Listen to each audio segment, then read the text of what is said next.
Hello and welcome. Today we're going to be looking at data collection and conclusions. This is the last topic on the topic of problem solving and data analysis on the SAT math portion.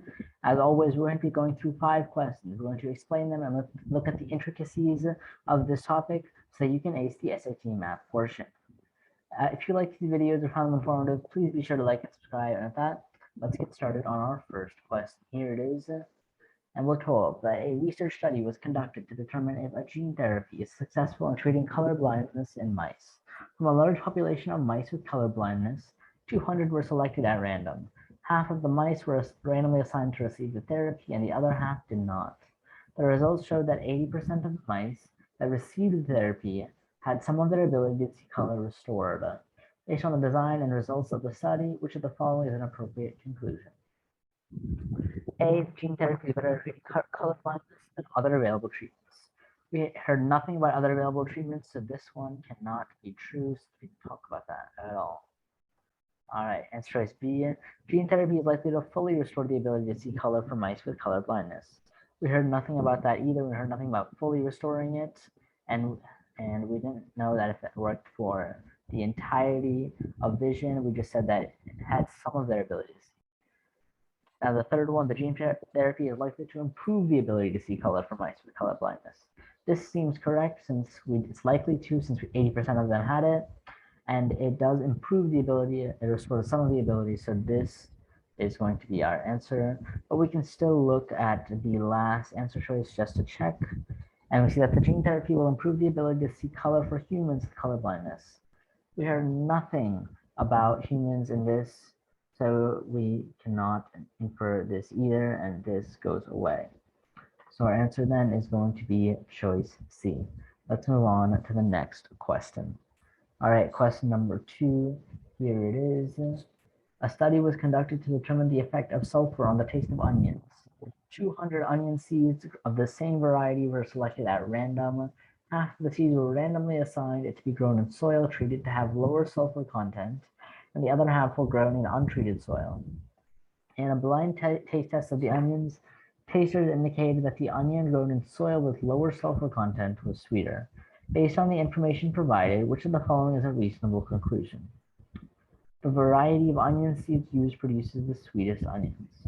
Well, we know that one variety does, but there's nothing about the variety, the differences producing the sweetest onions. So this looks to be incorrect.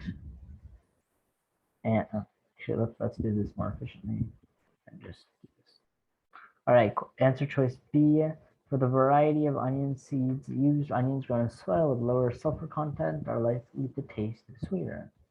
Well, that's exactly what it said in the question. So this seems to be our correct answer. All right, but let's still check the other two answers. Sulfur in soil improves the sugar production of onions. First of all, sweetness and sugar do not have to be correlated.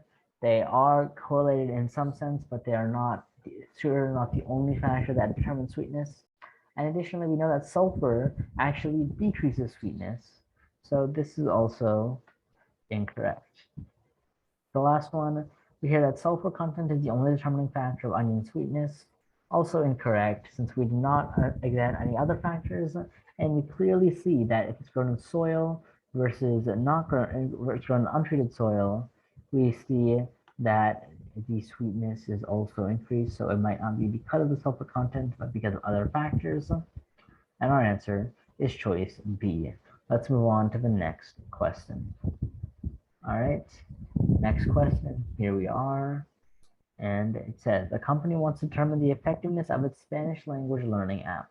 The company studied a large random sample of first-year Spanish majors and found that on average, students who use the app received higher grades in their Spanish class than students who do not use the app.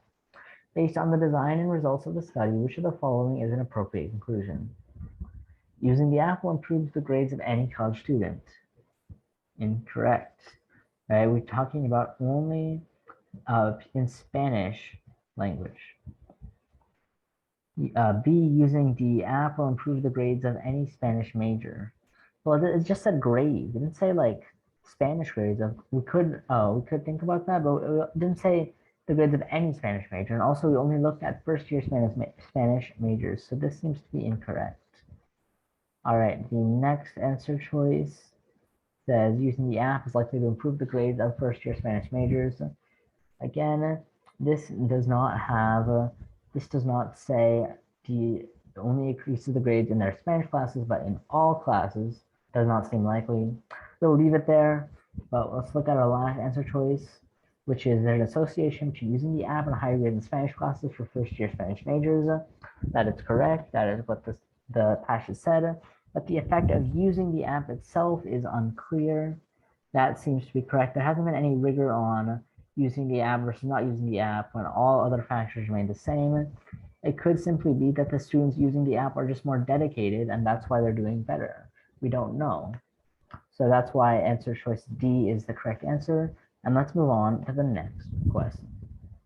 All right, here we are. A study was conducted on the effect of classical music on puzzle solving. 500 randomly selected college students were asked to solve a jigsaw puzzle. Half of them were randomly assigned to classical music while solving, and the other half were not. On average, it took participants who were listening to classical music 25 seconds longer to solve their puzzles. Based on the information provided, which of the following is an appropriate conclusion for college students? Listening to classical music is likely to lengthen puzzle solving time. That seems completely plausible, right? That is what the study said. Let's keep that there and move on to the next choice. Listening to classical music is likely to shorten puzzle solving time.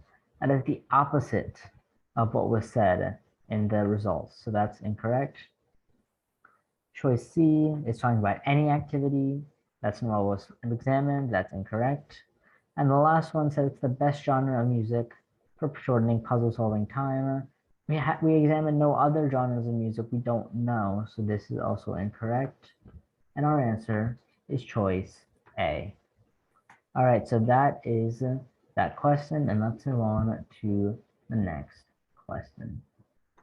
All right, to determine whether treatment C is effective for pain management, a study was conducted. From a large population of people experiencing chronic pain, 150 participants were selected at random.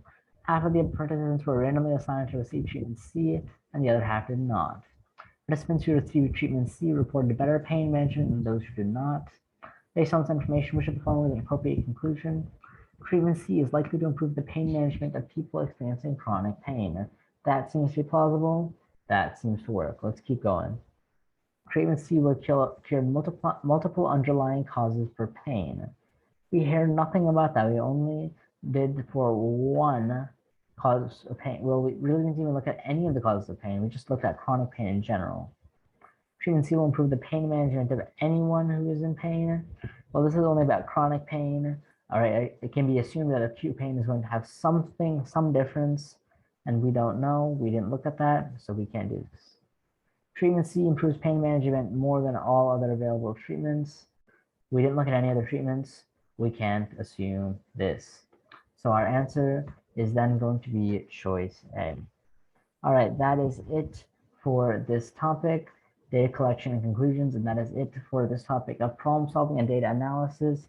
As you can see, this topic is mainly just about taking what we know in the problem and using our knowledge about statistics, using our knowledge about studies, and applying it here. We know that things have to be randomly selected. We know that for results, to draw appropriate conclusions, we have to have it mentioned in the study itself. That is it for this topic, and I'll see you next time.